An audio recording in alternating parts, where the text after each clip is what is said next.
Assalamu alaikum wa rahmatullahi wa barakatuh to some of y'all, and peace out to the rest of you. Hit the share button because the message is more important than the messenger, as it always is. Sorry about the echo, there's not much I can do about this. Let me go ahead and let you all hear his reply to me, and I'll explain some things about when you actually live abroad. Listen up, fellas. When it comes to saving the community or saving yourself, what you have to understand is essentially you are a man with no country. Right? Think about it. You stated that Black America is a gynocracy and you don't want anything to do with that, so you're leaving that. And everywhere else you go, you're a guest. So essentially you are a man without a country looking for a home. Which means wherever you go, you don't get to set the standard or create the standard. You have to meet somebody else's standard because you are a guest in somebody else's house. Well, here's the thing. After living abroad for 8 years and not just visiting, I can say that, for one, somebody's home country is vastly different from the community that they set up in a new country. And it's the same thing for us. See, let me start with just what you said so far. When I started here, I was sent to work in this town that I would never ask somebody else to go to. Cheating was the norm because we were out in the country. These were Bedouins, staunchly proud for no reason, arrogant, backwards Bedouins. Now, they cheated, and that was the way they got ahead in life. So I didn't tolerate it because I'm not supposed to, and the system did not say that it was okay to cheat, they just did it anyway. But all of the other professors would simply say, well, it's their way and it's their country and we're not really going to change anything. And I said, well, God damn it, then we have to be those that never change. Start reporting them when they cheat. Because if you let them cheat and you get caught letting them cheat, then you get fired. And I'm not doing that. Now, when I left that town 5 years ago. A few months ago, I went back to visit because my friend's son was getting married. I saw the change in that town and I asked somebody what happened. And he said, well, Black, when you were here, you wouldn't tolerate certain things. Things began to change after you left because people began to question why they let these things slide. He was pretty much telling me that I started the process. Now, I wouldn't take credit for single-handedly changing the culture, and he wasn't implying that. But he was saying that I began the process. And this is in a backwards town, far away from any major urban center. Most of us, when we get our passports and bounce, we go to urban centers. We can change things there. Moving on. So saving the community is something that you have to do if you actually want to have a house of your own. It's that simple. Second of all, you cannot escape the overall Black image. The overall Black image is getting worse and worse and worse because there aren't enough men stepping up to set the standard of behavior in Black America. They think they can just disassociate themselves. Well, I'm here to tell you, you cannot disassociate yourself from the overall Black image. It will impact you. It will shape how people view you to varying degrees. You cannot think we're going to have this childless problem, this violence problem, the kind of music that we make, the things that we celebrate, the way that we dress, the images we put on screen, everything you see on the nightly news every day. Okay, now, the rest of the world ain't white folks. White folks will do that, but not everybody will. A lot of times, so you might be looking at how easily white folks were goaded into looking down on us and becoming even outright dangerous to Arabs. Well, when you go into other areas, it does change. Now, granted, if you go into certain parts of the world, they probably, in their haste to be accepted by whites, might just buy everything the white folks say. But even in China and South Korea, where they're most likely to do this, they don't. Now, when we go abroad, sir, they can't actually tell the difference. One, people know that TV's not always right. They know that it's entertainment. Certain things must be dramatized or you won't watch the story. If people are really going to walk around believing it's simply because we're Black and from Africa, that we're bad people, they might as well believe in Aquaman and Superman. They might as well believe that Superman and Batman actually do have a grudge. I mean, in real life, sir. Shit, they might as well believe in Santa Claus. People understand, and when they actually meet you face to face, and it doesn't jive with what they see on TV, they actually are going to say, oh, okay, all right, well, he's not this way. This has happened multiple times, just to me alone. You are not going to be able to separate yourself from all of those images that everybody else sees, which oftentimes is why a lot of us get mistreated when we go to other communities. Okay, now let's talk about communities versus nations. Communities in the United States are not representative of their home nations. They are not. For one, communities in the U.S. are oftentimes on the basis of race. There is a Hispanic community, not a Mexican community. But that's because America is a racially polarized nation. There is an Asian community, but there's not really a Korean and a Chinese community. There may be some sub-communities, but you see where I'm going with this. So, and really, even then, it depends on where you're going. I mean, if you go into, I don't know, the Korean community, if you want to call it one, if they really have one, where they all live together, then you probably would be mistreated. But if you turn around and you go into just the Asian community, well, then you're going to be mistreated by maybe the Koreans and the Chinese. And the Vietnamese more increasingly so in the last few years, but the Thai and Cambodian and Laotian are probably not going to mistreat you. Neither in their home countries, nor in the communities they form stateside. And that's if they even live along national lines. You see where I'm going with this. Now, as far as Arabs and Pakistanis and Afghans and Indians and Iranians and all the other, semi-Negro, semi-white folks, yeah, if you go into the areas, you probably would be mistreated. But as I stated before, when you go into these areas, these are people that are handpicked. They're cherry-picked. When you go into try to even go to the United States, you start with the embassy in your home country or the consulate. So the U.S. embassies abroad tend to call the people in for a follow-up appointment. So they'll say, okay, listen, you've been approved for a visa. Come back to the embassy to get your visa on such and such a date, and we're going to give you a class. You go in and you take a class, and then they give you the visa. And in that orientation class, they tell you not to trust Negroes. You understand? They handpick you for the United States. And that's why you get the Indians that can't be civil to black folks, can't be civil to Pakistanis. You get the Arabs who can't be, you get the Pakistanis that can't be civil to black folks. You get the Arabs that can't be civil to black folks. You see where I'm going with this? Communities or nations? Because believe me, when you travel to their nations and you're not a negative stereotype, you get a fair chance and you're not ill-treated. Because every other community has an image of us painted in their minds of how we behave. Also, you cannot separate yourself, black man, from the behavior of your woman.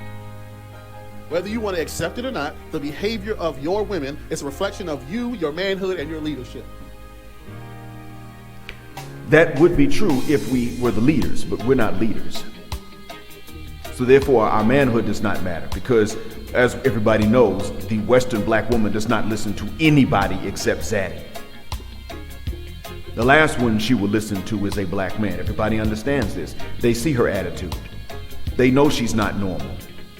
And as a matter of fact, they don't mind her visiting oftentimes, but I'll tell you this, when they see these twerking videos out in the public, they know that that's not us doing that. When they see her doing this in public and then they see us walking around in their nations and we live there, they know what's going on. And the fact that our community is the farthest gone, is the worst off, has the biggest problem. That's a reflection on black men and our leadership. Again, we're not leaders. It's not a reflection on us. And they know this. And the other thing too is this. You like to say, and you're going to say there's no other community where the children are as lost as ours, the women are as lost as ours, the men are as lost as ours. Again, the communities were handpicked by U.S. embassies and consulates abroad. We were hand-bred for labor. And now with slavery over, the black woman is continuing to breed as if for labor. She's trying to breed exactly that which is most valuable on an auction block. Strong of body and weak of mind. That's what she goes for. So, that being said, we're actually not the worst. Now in the US, we may almost be the worst community, almost, but not quite. But when you start going around the world, you will find even worse idness in India, in Pakistan, in Northern Africa, in Afghanistan, in Persia. You will find them. Absolutely you will.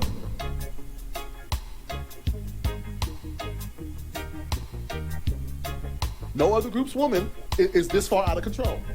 No other group's children is this far out of control. No other group's males are this far gone. Well, like I said, travel to their home countries and you will find out how bad they really are before you even get out of the airport. The black community as a whole is down bad, and you are a part of that. Yep, and their countries that they're leaving are down bad, and I guess they're a part of that for leaving too, huh? An L you have to wear. All of us have to wear it. That means that that successful Indian doctor has to wear an L because he left India. A lot of you seem to think that you can skip this one. No, you can't skip it. You can't sit it out. You're a part of this loss. Everybody is. A couple of generations now, they're going to take an account of what this generation of black men did. That's what they're going to look at. Well, what did the millennial generation do to turn things around? What strides did they make? And as of today, what do we have to show? Nothing. But you cannot escape the overall black image. Okay, so what that means is that the grandchildren of the Arabs and the Indians and Afghans and Pakistanis and Iranians who left, their grandkids that are now in the States, are going to look at their grandparents and say, why did you leave? Also, you cannot separate yourself from the failure of black America. I mean, you can. At the time black America was in its biggest decline, you were an adult, you made no change, no impact, you were not a shining light or a beacon. You know, at a certain point, you just gotta have some pride as a man. You see your race on a sinking ship, you gotta be the one to turn this thing around. Well, remember when the United States pulled out of Afghanistan? The airport in Kabul was surrounded by people that were not willing to stay on that sinking ship simply because they were the same race. Like, oh, we ain't going out like that. You gotta start having pride as men. Because if some men don't step up and turn this thing around, this whole thing is going under. And I know you think, oh, I'm gonna say, no. If the whole thing goes under, it's gonna impact you. And that's what a lot of men don't realize. Once your community is too far gone to be saved, and now in order for you to have a decent life, you have to go to another community, now you're at the mercy of them. Now you can never be a leader. Now you can never be a voice. Now you can never be an authority. Because you will forever be a visitor at the mercy of some other group of people.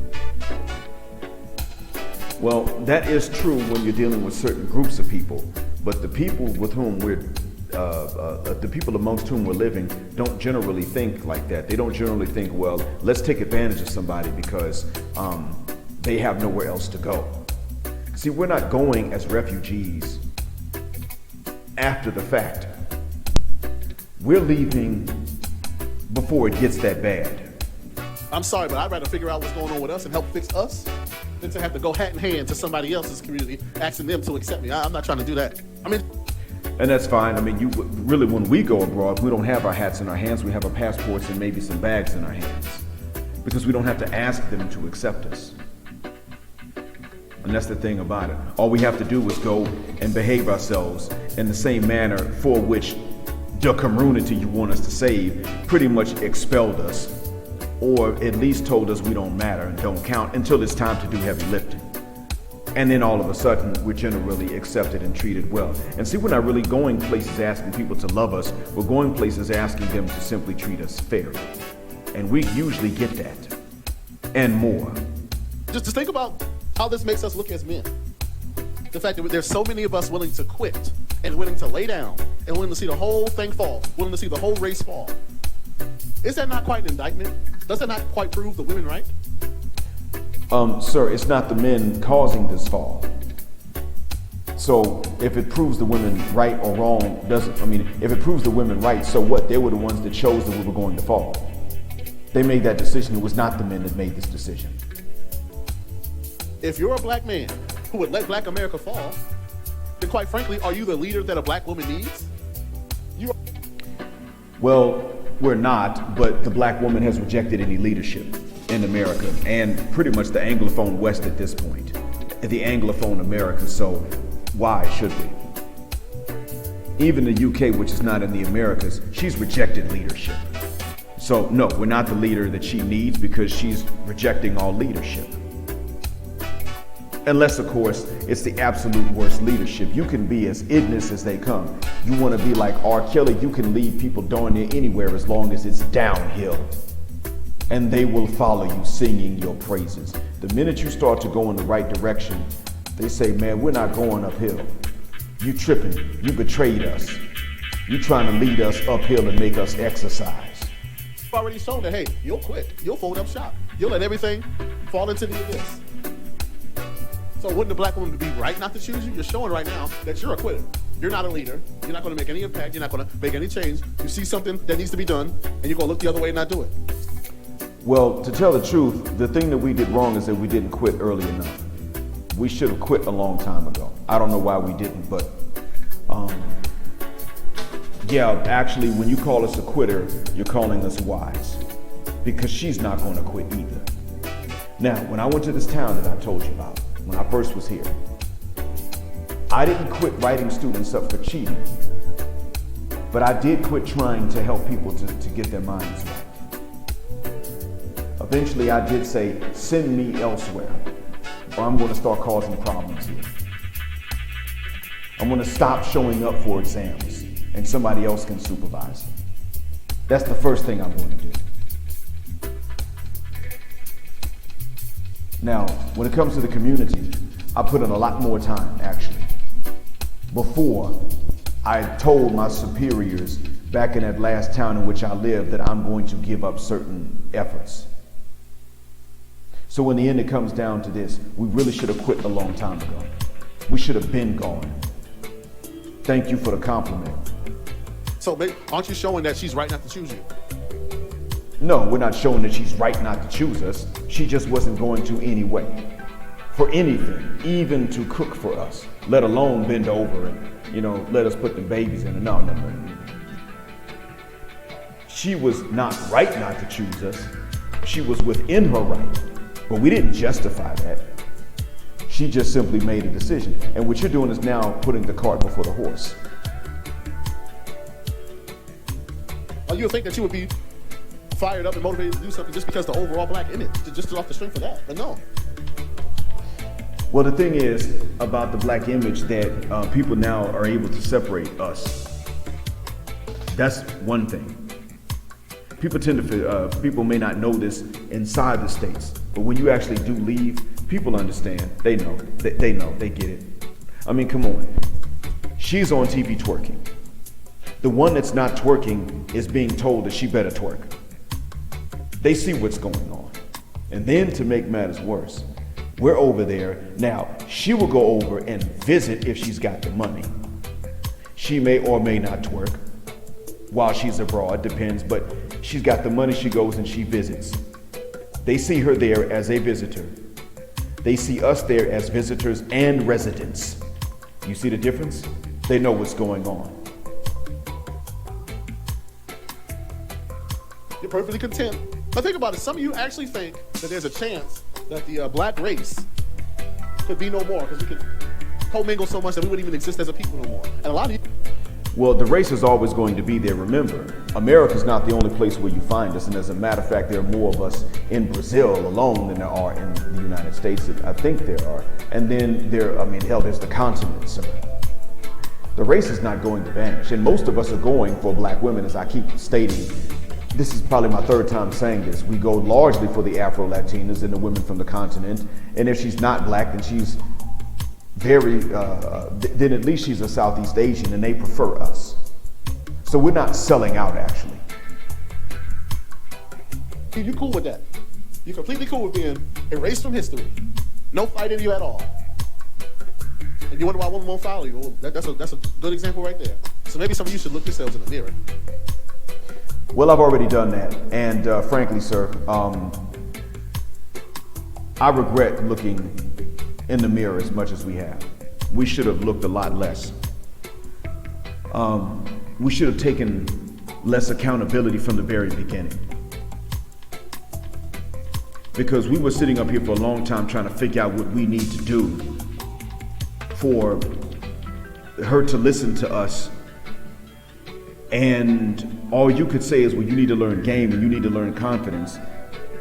And the funny thing is, all the game was theirs to begin with. The only games we needed to know were what game she's going to play so that we could recognize it and then walk the F away. And now we're doing that. And now we're stepping that up. Instead of walking away, we're flying away. And you want to say that we should look in the mirror.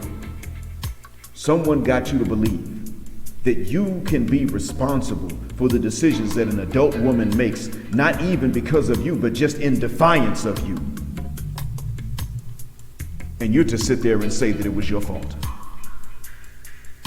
Yeah, okay. We're going to stay over here where the water's fine, where it's a lot less stress, and where we are blamed only for that which we do. Anyway, thanks for listening, as always. Black Heart, Black Mind, Blackout, Assalamu Alaikum, and Black Heterosexual, non-select, no game-having male power just because you don't like it. And Black Patriarchy, even if it is in Southeast Asia, until extinction or Judgment Day.